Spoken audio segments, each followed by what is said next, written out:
आज की ये वीडियो है कन्वर्टेड डीटीएफ प्रिंटर के बारे में, एप्सन L18050। इस वीडियो में मैं आपको आज कंप्लीट एक इसका डेमो दूंगा कि कैसे स्टार्ट से एंड तक हम इसे एक टी शर्ट पे प्रिंट करते हैं, कैसे इस प्रिंटर को यूज करते हैं। और जो लोग ना मेरी वीडियोस को पहले से देख रहे हैं, प्लीज इस सेटअप के बारे में थोड़ा सा बताना कि आज की ये वीडियो शूट करते हैं मतलब कैसी लग रही है आपको। मैंने आज ये ना बहुत टाइम बाद सिनेमैटिक से थोड़ा सा लुक बनाने की कोशिश करी है, तो ये जरूर कमेंट करके बताइएगा कि कैसी लगी आपको। बहुत मेहनत लगती है इसके अंदर। अब इस सेटअप को यहीं पर रोकते हैं और कैसे डीटीएफ प्रिंटर को यूज करते हैं सीधा उस पर चलते हैं।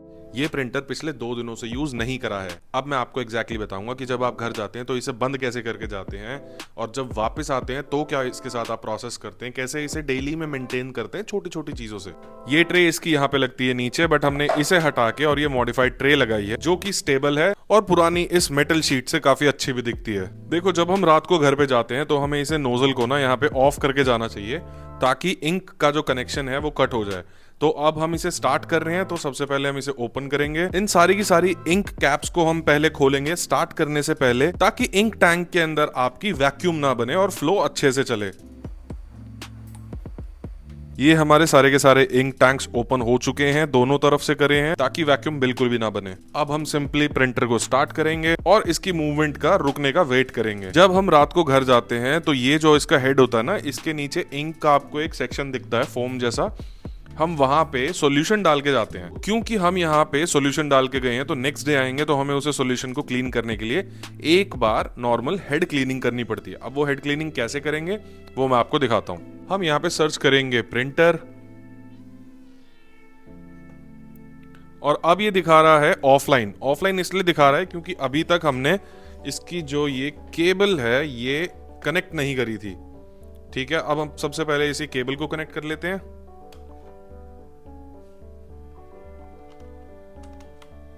अब आप देखेंगे कि यहां से ऑफलाइन का साइन ऑटोमेटिकली हट चुका है।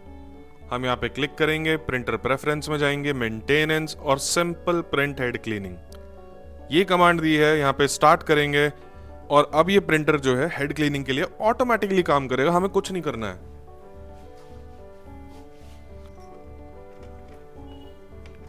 ये देख रहे हो इसकी क्लीनिंग स्टार्ट हो गई है।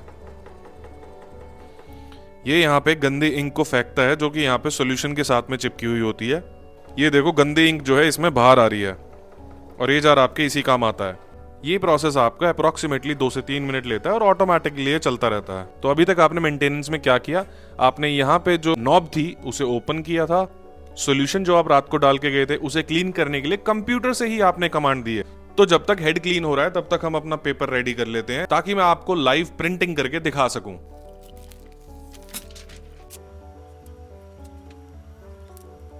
देखो, आपकी जो शीट्स हैं वो कई तरह की आती हैं। कहीं पे आपकी एक साइड ग्लॉसी होती है, एक साइड मैट होती है, क्या पता दोनों साइड मैट होती है। हमें ये देखना होता है कि किस तरफ पाउडर है। कहीं कोने से आप हल्का सा खुरच के देख सकते हैं तो आपको समझ में आ जाएगा, और धीरे धीरे आपको प्रैक्टिस ही हो जाएगी कि किस तरफ में पाउडर है। जिस साइड हमने टेप लगाया होता है उस साइड को हम नीचे रखते हैं, और जिस तरफ हमारा प्रिंट होना है उस साइड को हम ऊपर रखते हैं। ये किसी भी प्रिंटर का एक बेसिक स्टेप होता है कि प्रिंटेबल साइड जो है वो ऊपर रहती है, ताकि जब पेपर ऐसे जाएगा तो उसके ऊपर ऐसे करके वो प्रिंट कर सके हेड। आपको ये भी याद होगा कि इसे हमने अंदर लगाया था पूरा अंदर तक करके, तो एग्जैक्टली हम इसे पूरा अंदर नहीं छोड़ते हैं, हम इसे जरा सा बाहर निकालते हैं बस लाइक 1 mm, ताकि रोलर्स अच्छे से काम करते रहे। अब देखो, जिसको नहीं पता कि ये शीट कितने बाय कितने की है क्या है, तो ये सिंपली 11 बाय 16 की है, जो कि हमारा प्रिंटेबल एरिया होता है हमारी डीटीएफ शीट पर। क्रिएट में जाके इंचेस करके 11 बाय 16 कर लेंगे, और ये मेरे पास ऑलरेडी है। तो यहाँ पे मैं सिर्फ और सिर्फ अपने कुछ डिजाइन्स जो मेरे पास ऑलरेडी पड़े हैं मैं उन्हें अपलोड करूंगा।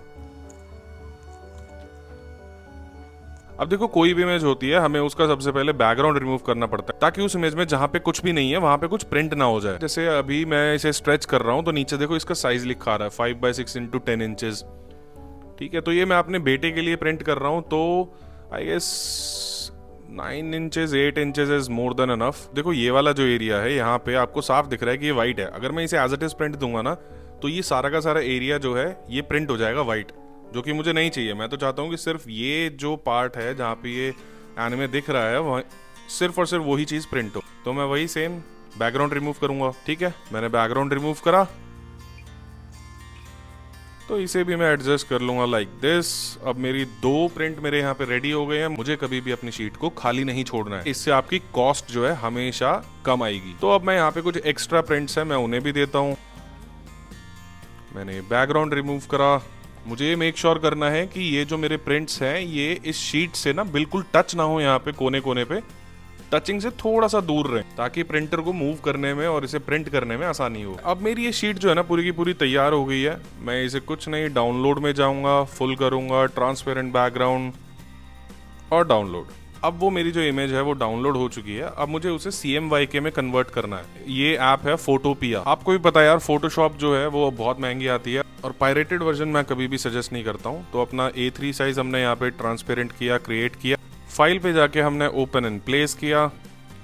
डाउनलोड में जाके हमने अपनी वो इमेज उठाई। अब ये जो इमेज है हमने मोड में जाके इसे CMYK कर दिया।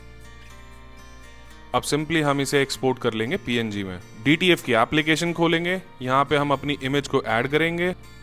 लेआउट में जाके हमने यहाँ पे पेपर साइज सेट करा। ये सारा का सारा हमारा जो है ये प्रिंटेबल एरिया के अंदर है। अब देखो जो कलर सेटिंग होती है वो आपके कलर की क्वालिटी पे होता है कि किस टाइप का आपका कलर है, लो सेडिमेंट, हाई सेडिमेंट, ये क्या है। मेरे लिए 45% अच्छा काम करता है, आपके लिए हो सकता है कि 60 अच्छा काम करे। तो वो आपको 1-2 एक्सपेरिमेंट करके पता लग जाएगा कि आपके इंक के हिसाब से क्या सेटिंग यहाँ पे परफेक्ट रहेगी। व्हाइट जो है उसे 90 या 90+ रखते हैं, हमेशा मैं 95 पे रखता हूँ। अब हमने यहाँ पे लेआउट कर दिया है, हमारा प्रिंट सेट है, हमने कलर भी सेट कर दिया है।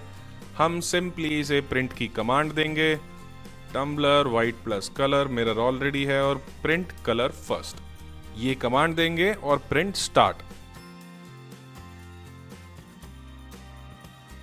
देखो ये हमारा प्रिंट निकल के आया है। अब हम इसे रेडी करेंगे T-शर्ट पे प्रिंट करने के लिए।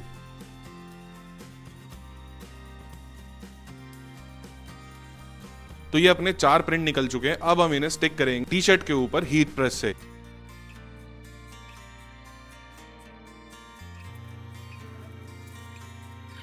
अब आप सोच रहे होंगे हमें इस चीज की क्या जरूरत थी। देखो T-शर्ट के ऊपर ना थोड़ा सा रुआं होता है जिसे हमें उतारना पड़ता है ताकि आपका जो प्रिंट है वो अच्छे से चिपके। अब देखो ये रेड T-शर्ट थी, देखो कितना कॉटन निकला है इसके ऊपर से, कॉटन का रुआं। अगर मैं इसे ना निकालता तो DTF प्रिंट आपको लगता है कि अच्छे से चिपकता। अलाइन करने के लिए इनिशियल डेज में आप ये रूलर यूज कर सकते हैं, जिसका लिंक आपको ऑलरेडी डिस्क्रिप्शन में मिल जाएगा। और टाइम के साथ साथ आपको आदत हो जाएगी, फिर आपको रूलर की भी जरूरत नहीं पड़ेगी। और ये जो टेप मैं यूज कर रहा हूँ इस DTF स्टिकर को यहाँ पे लगाने के लिए, ये कोई नॉर्मल टेप नहीं है, ये थर्मल टेप होती है। जब हम इसे हीट प्रेस में डालेंगे तो ये टेप पिघलेगी नहीं। अब किसी भी T-शर्ट को प्रिंट करने से पहले हमें उसे प्री हीट करना होता है। अब ये प्री हीट हो चुकी है, तो अब हम इसके ऊपर ये स्टिकर लगाएंगे जो कि मैंने पहले लगा दिया था प्री हीट से। अब देखो ये करंटली है 153 टेम्परेचर पे और ये 160 पे मैंने सेट करा हुआ है 10 सेकंड के लिए। हालांकि मैं 10 सेकंड पूरे नहीं देता हूँ क्योंकि वो इंक टू इंक डिपेंड करता है। अगर आपकी हाई डेंसिटी इंक है, मोटी इंक है, तो ये लगा लीजिए आपको अप्रोक्सीमेटली 10 से 15 सेकंड रखना पड़ता है। ये मेरी पतली इंक है जो कि बेटर है, पतली होने के बाद भी बेटर है, तो मैं इसे सिर्फ और सिर्फ 5 से 6 सेकंड तक के लिए हीट करता हूँ। और मैं प्रिंट को डायरेक्टली हीट नहीं करता हूँ, मैं प्रिंट के ऊपर ये टेफ्लॉन शीट भी रखता हूँ।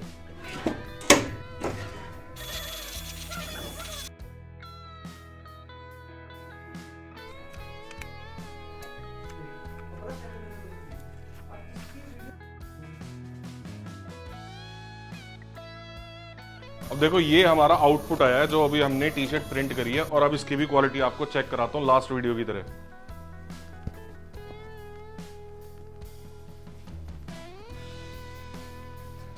देखो बढ़िया से स्ट्रेच करी, कहीं पे है कोई मार्क,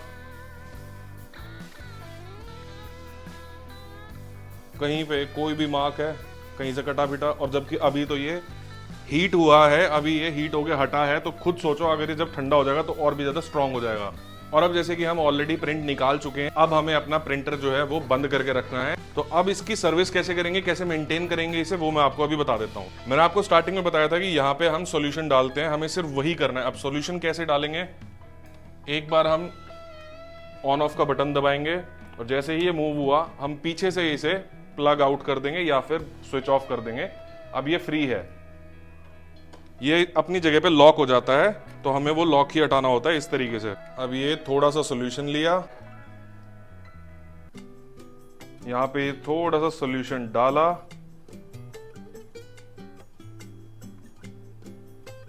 अब आपको दिख रहा होगा कि ये जो है ऑलरेडी गीला हो चुका है। अब हमें इसे एज इट इज जो है बस बंद करना है और इसे छोड़ के चले जाना है घर पे, एंड दैट्स इट। अब हम इसे वापस यहाँ पे कैसे लाएंगे, हम पीछे से इसे ऑन करेंगे और ये ऑटोमेटिक अपनी जगह पे आके सेट हो जाएगा। अब ये यहाँ पे आके सेट हो गया। आपको वहां पे दिख रहा होगा कि 2 छोटे एरर आ रहे हैं, वो इसलिए आ रहे थे क्योंकि हमने डायरेक्ट पीछे से इसे ऑफ करा था। But you don't have to worry about anything, सीधा सीधा इसे ऑफ कर दो और ये जब नेक्स्ट टाइम आप इसे ऑन करोगे तो इसके एरर भी ये चले जाएंगे। अब ये हमारा बंद हो गया है, तो सिंपली इंक का कनेक्शन काटा, बंद करा और अब आप अपने घर जा सकते हो। को इस प्रिंटर को ऑर्डर करना है तो वही प्रोसेस रहेगा लाइक ऑलवेज। व्हाट्सएप पे आप अपनी क्वेरी डालिए, हाय लिखिए, मैं आपको कैटलॉग सेंड करूंगा, या आप इंस्टा की बायो या फिर इसी वीडियो की डिस्क्रिप्शन से भी लिंक ले सकते हैं कैटलॉग का। अपना प्रिंटर बुक कीजिए और टी शर्ट प्रिंटिंग बिजनेस अपना स्टार्ट करिए।